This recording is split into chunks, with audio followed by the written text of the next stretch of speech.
Hello, my favorite college physics students. Sorry I'm not in class today, but what I would like you to do is take out your magnetism packet, and what we're doing today is we're going to start talking about modern physics. So we last left off here on page 6, but we're going to start with our modern physics unit. Okay, we'll talk more about modern physics when I'm back in class tomorrow. But what I would like you to do is we're actually not going to start on page 8, which would make total sense. We're going to get crazy here, and we're going to start on page 12. Okay, so pause the video, and I want you to flip here to page 12 if you haven't already done so. The first thing we're going to talk about are some fundamental forces. So we've already talked about a bunch of fundamental forces already.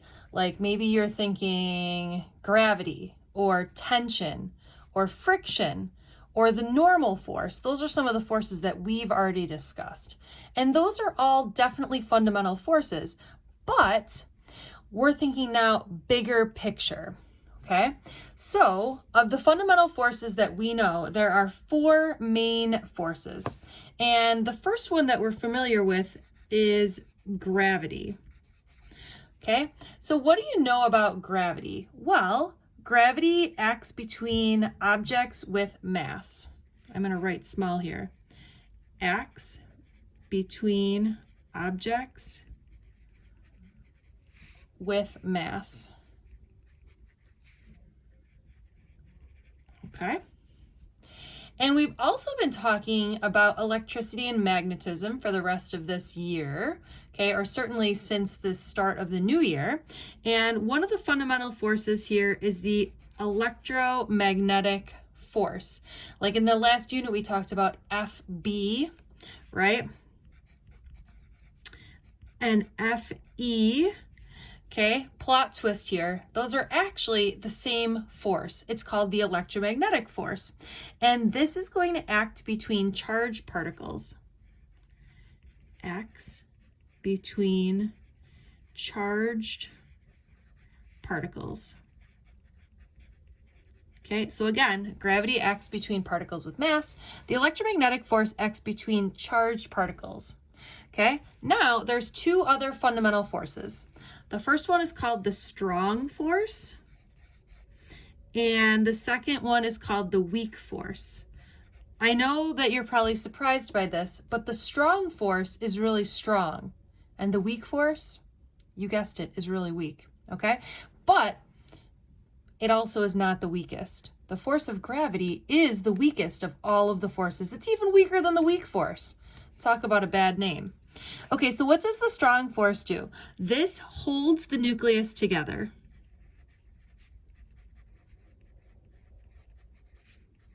Holds the nucleus together. So if we think back to the nucleus, right, inside your nucleus you have protons and neutrons, and those protons want to move apart from each other. So there must be a really strong force that is going to hold those together.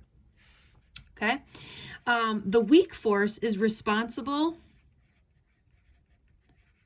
for radioactivity.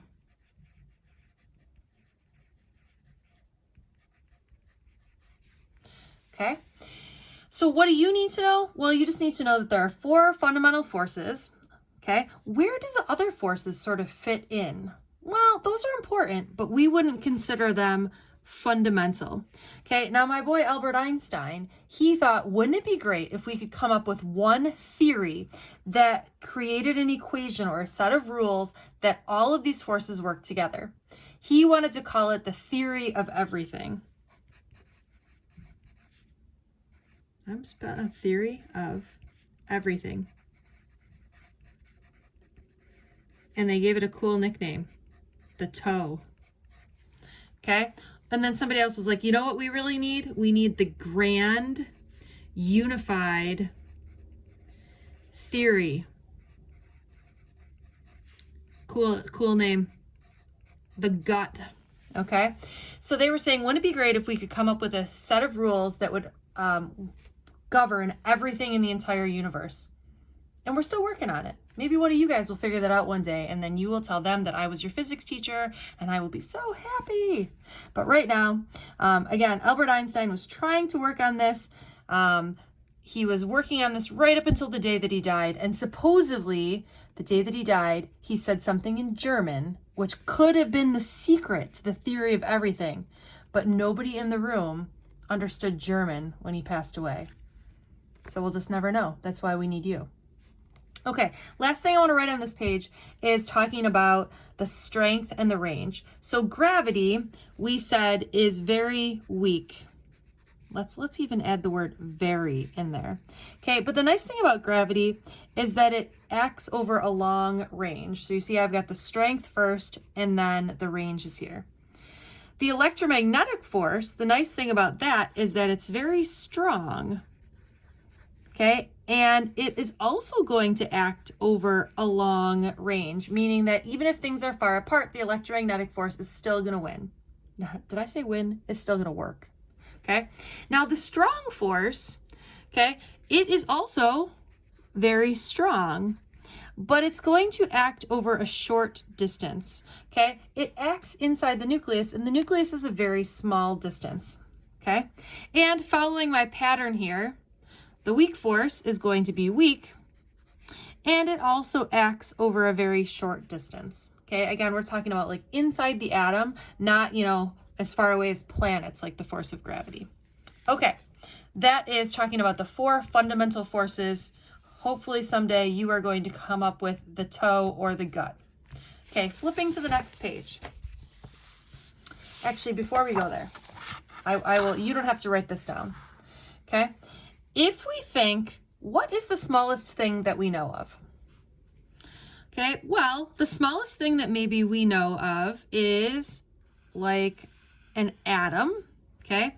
And in this atom, you have electrons. Here they are in the electron cloud, okay? And then you've got the nucleus, right? And inside the nucleus, what do you have? Well, you've got some protons and maybe some neutrons, okay? What I'm saying is, it turns out that this isn't the smallest thing that we know.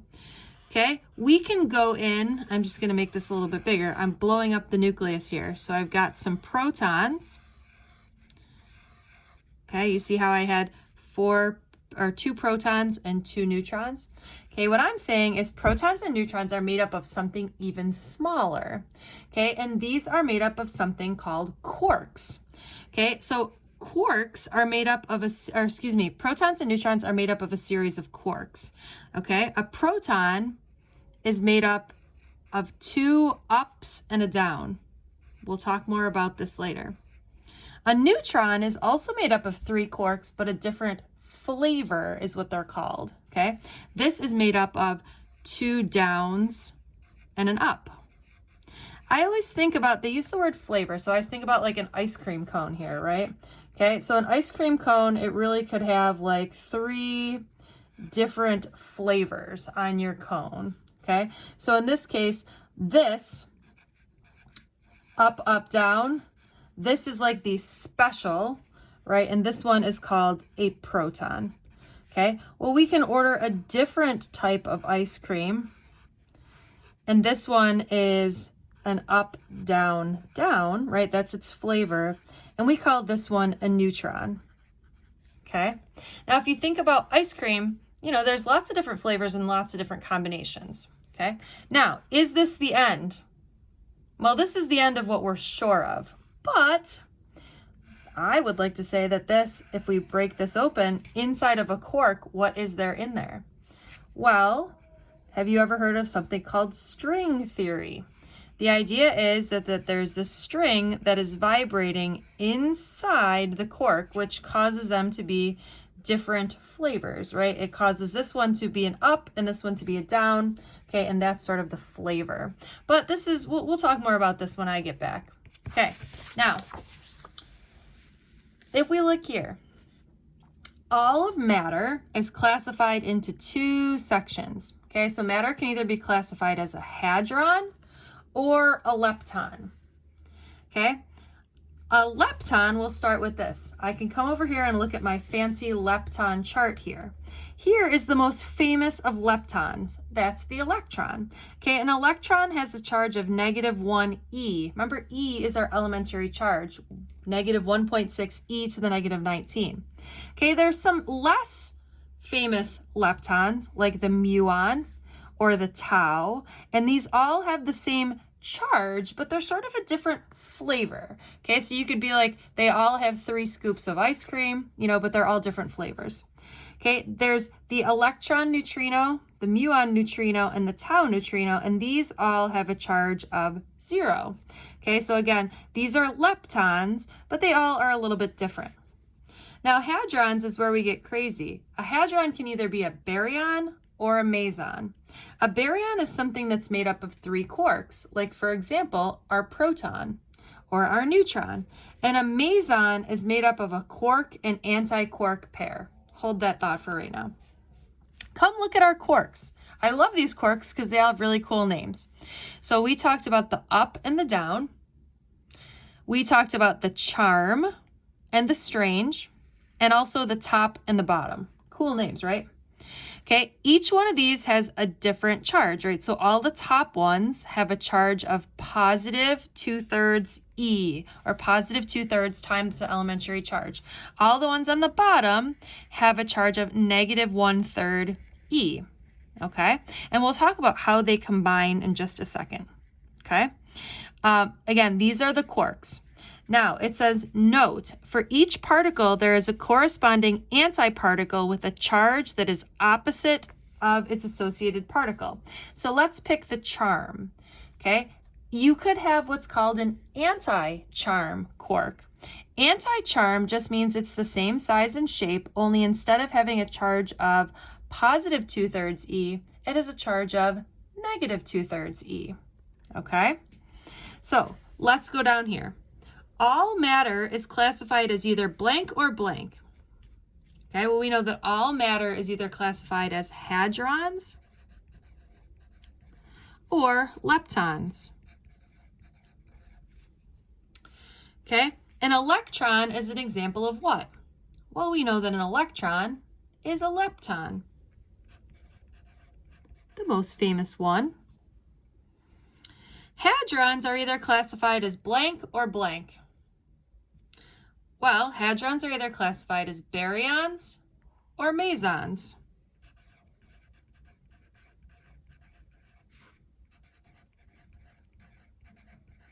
Okay, and we said some examples of baryons, or things that are made up of 3 quarks, are protons or neutrons. Okay. So because baryons are protons or neutrons, we can say that these quarks make up these protons and neutrons. Okay, so what is a proton made up of? Well, I'm telling you that protons are only made up of ups and downs. What do we know the charge of a proton is? Well, the charge of a proton is +1. So if I need to take 3 quarks and I need to put them in an arrangement such that they have a charge of +1, I want you to pause the video and figure out, what do you think is happening?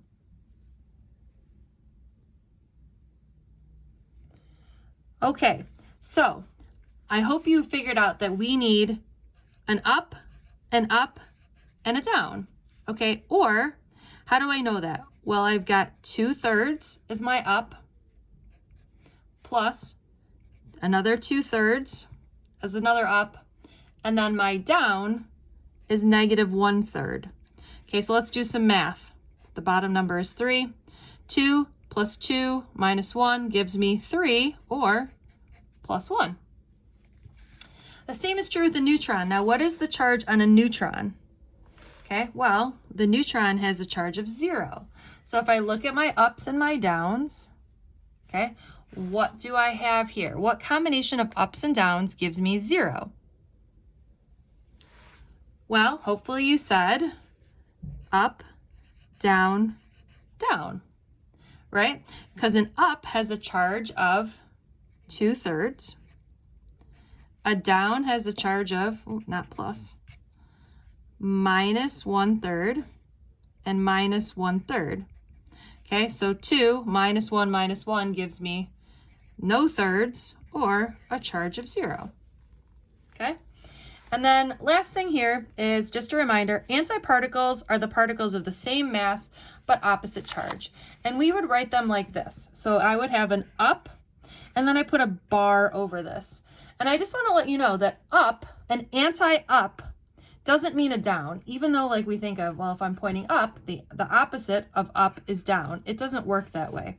An anti-up just means up, but with a charge of negative 2/3, okay? Or I could have an anti-down, or an anti-charm, or an anti-top, okay? So let's do some practice. Let's say, for example, I had a particle called the McBride particle. Okay, the McBride particle, let's see, what is it? Well, it's up and charm, of course, and unfortunately a little bit of strange. Okay, so the McBride particle must be a baryon because it is made up of 3 quarks. So take a second, and what is the charge on the McBride particle if it has an up, charm, and strange quark in it?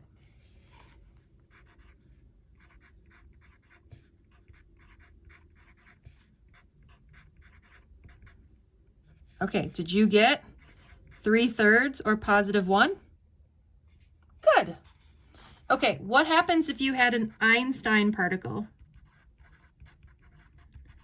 Okay, and the Einstein particle was made up of down, strange, and bottom. What's the charge on that?